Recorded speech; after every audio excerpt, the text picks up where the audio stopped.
शुका सारिखे पूर्ण वैराग्य जाचे,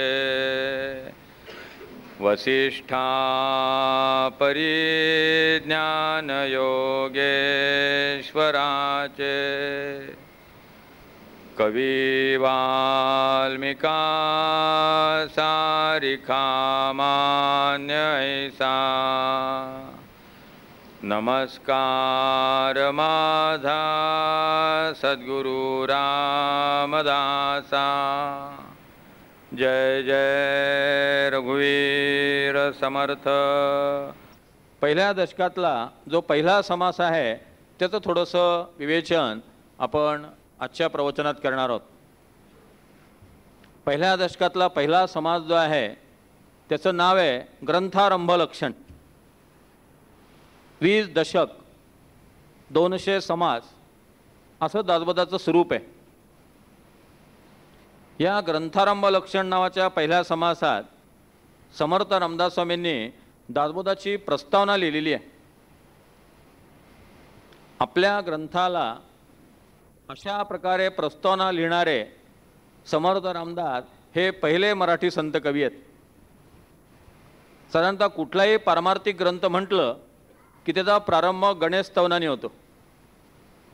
आपले तर गणेश, शारदा, सद्गुरू यांचं स्तवन जे आहे तो क्रम अगदी ठरलेला आहे।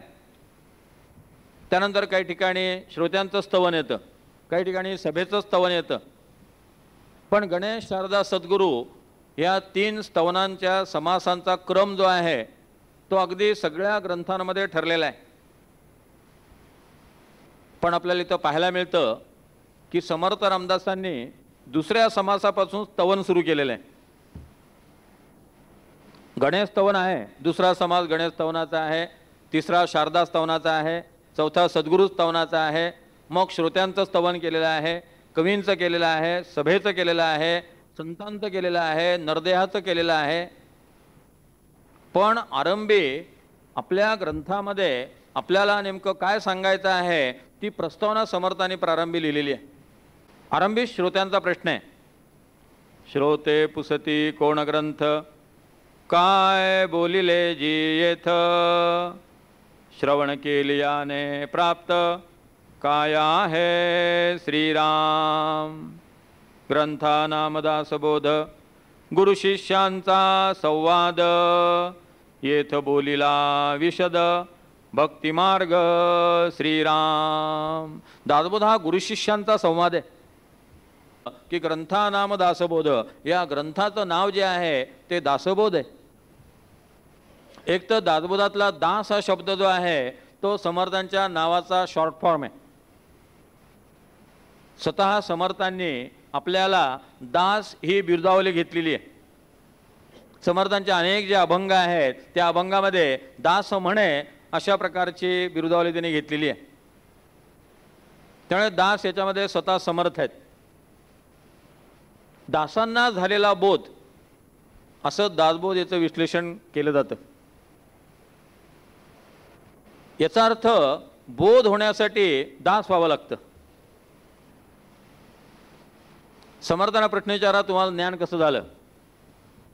समर्थ उत्तर देतात, रघुनाथ भजने ज्ञान झाले, रघुनाथ भजने महत्व वाढिले, म्हणून या तुवा केले पाहिजे आधी, पाहिले नाही संस्कृत, रीग नाही मराठी ग्रंथ, माझा स्वामी कृपेसहित हृदयी वसे। आपल्याला ज्ञान कसं झालं? समर्थ म्हणतात, मी ग्रंथ वाचले नाहीत, पाहिले नाही संस्कृत, मी संस्कृत ग्रंथ पाहिले नाहीत, रीग नाही मराठी ग्रंथी, मी मराठी ग्रंथ वाचले नाहीत। मग ज्ञान कसं झालं? माझे स्वामी कृपेसहित हृदयी वसे, मी माझ्या स्वामींची सेवा केली।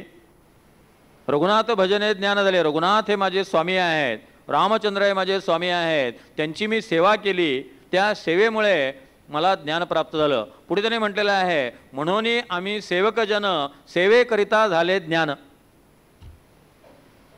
ग्रंथांच्या अभ्यासानं माहिती मिळेल, ज्ञान मिळणार नाही। ज्ञान मिळणं निराळी गोष्ट आहे आणि माहिती होणं निराळी गोष्ट आहे। ज्ञान हे सेवेने होतं। मठातले वेगवेगळे स्वामी जे आहेत ते 8-8, 10-10 तास या ठिकाणी सेवा करतायत आणि त्यांना प्राप्त होत असलेलं ज्ञान जे आहे त्या ते सेवेतनं जन्माला आलेलं आहे. दासबोध याचा अर्थ दास झाल्यानंतर, दास्य केल्यानंतर ज्याचा बोध होतो त्याला दासबोध म्हणतात. बोध याचा अर्थ ज्ञान, बोध याचा अर्थ स्वरूप साक्षात्कार. पण त्या स्वरूप साक्षात्काराची अट आहे भगवंताची सेवा करणं, सद्गुरूची सेवा करणं, एखाद्या मठाची मंदिराची सेवा करणं. त्या सेवेतनं हे ज्ञान जन्माला येतं. स्वतः समर्थ रामदास जे आहेत ते रामाचे दास आहेत आणि आयुष्यभर त्यांनी रामचंद्राची सेवा केलेली आहे. ज्ञान जे आहे ते वाचनातनं प्राप्त होत नाही, वाचनाने माहिती प्राप्त होईल, थोडा अंदाज येईल. पण ज्ञानासाठी प्रत्यक्ष साधना आणि प्रत्यक्ष सेवा जी आहे ती आवश्यक आहे. समर्थ स्वतः दास झालेले आहेत आणि म्हणून त्यांना तो बोध झालाय. आणि म्हणून येथ बोलिला विशद भक्ती मार्ग या ग्रंथात मला भक्ती सांगायची आहे. भक्तीचे नियोगे देव निश्चये पावती मानव, ऐसा आहे अभिप्राव इये ग्रंथी श्रीराम. अभिप्राव याचा अर्थ मुख्य सूत्र, अभिप्राव याचा अर्थ प्रधान सिद्धांत, प्रधान प्रमेय. या ग्रंथामध्ये मला सर्वात महत्त्वाचं जर काही सांगायचं असेल तर जो मनुष्य भक्ती करेल त्याला भगवंताची प्राप्ती होईल. ही ओवी म्हणजे मनाच्या श्लोकाचा अनुवाद आहे. मना सज्जना भक्ती पंथेची जावे, तरी श्री हरी पाविजे तो स्वभावे. भक्ती पंथेला गेलं की परमेश्वराची प्राप्ती होते. हा भक्तीचा स्वभाव आहे, हा भक्तीचा गुणधर्म आहे. भक्ती केली की भगवंताची प्राप्ती होते. भक्तीचे नियोगे देव निश्चये पावती मानव, ऐसा आहे अभिप्राव ये ग्रंथी. या ग्रंथाचं प्रधान सूत्र ते. म्हणून समर्थ जेव्हा जेव्हा ज्ञानाची चर्चा करतात तेव्हा तेव्हा ते भक्तीकडे येतात.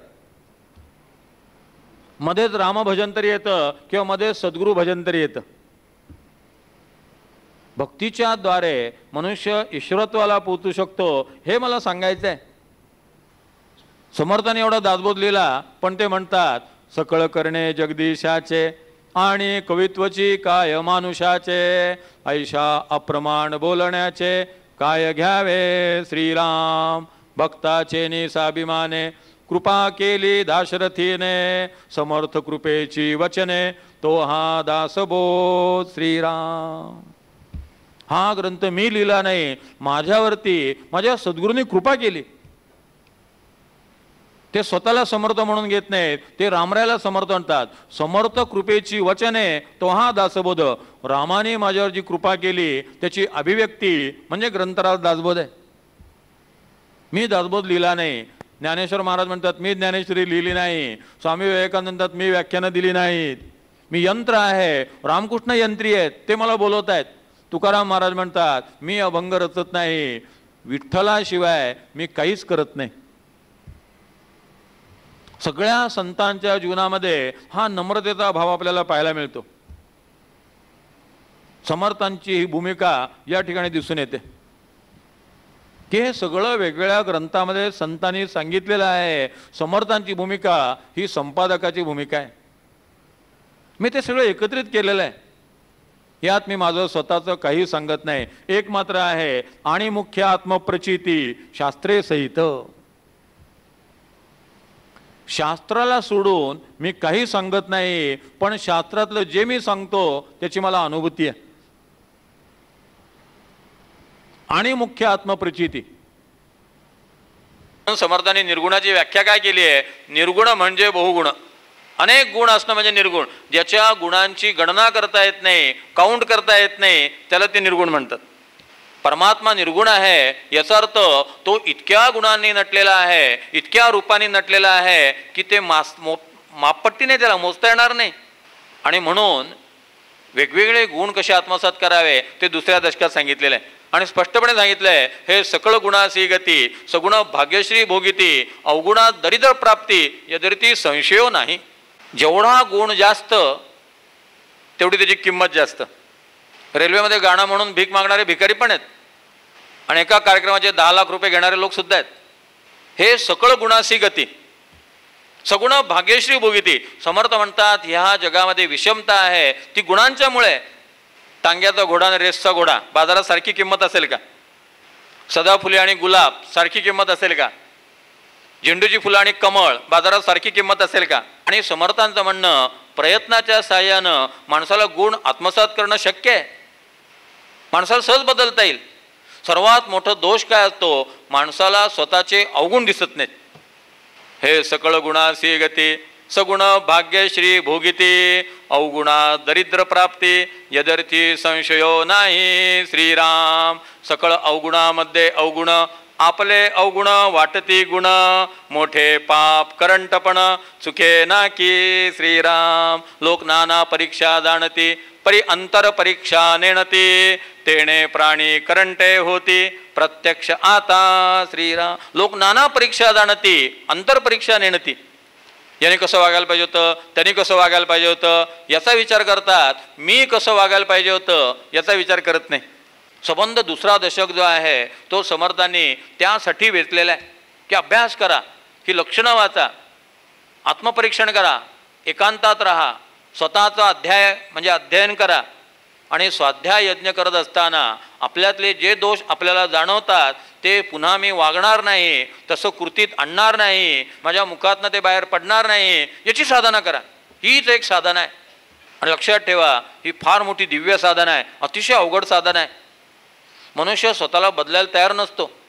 आहेच त्या परिस्थितीमध्ये, आहे त्या सिच्युएशनमध्ये त्याला वागायला बरं वाटतं. स्वतःमध्ये बदल घडवून आणण्यासाठी एका फार मोठ्या दिव्यातनं जावं लागतं. आत्मपरिवर्तन ही सामान्य गोष्ट नाही आहे. आणि संबंध दुसरा दशक जो आहे तो आत्मपरिवर्तनाचा आहे.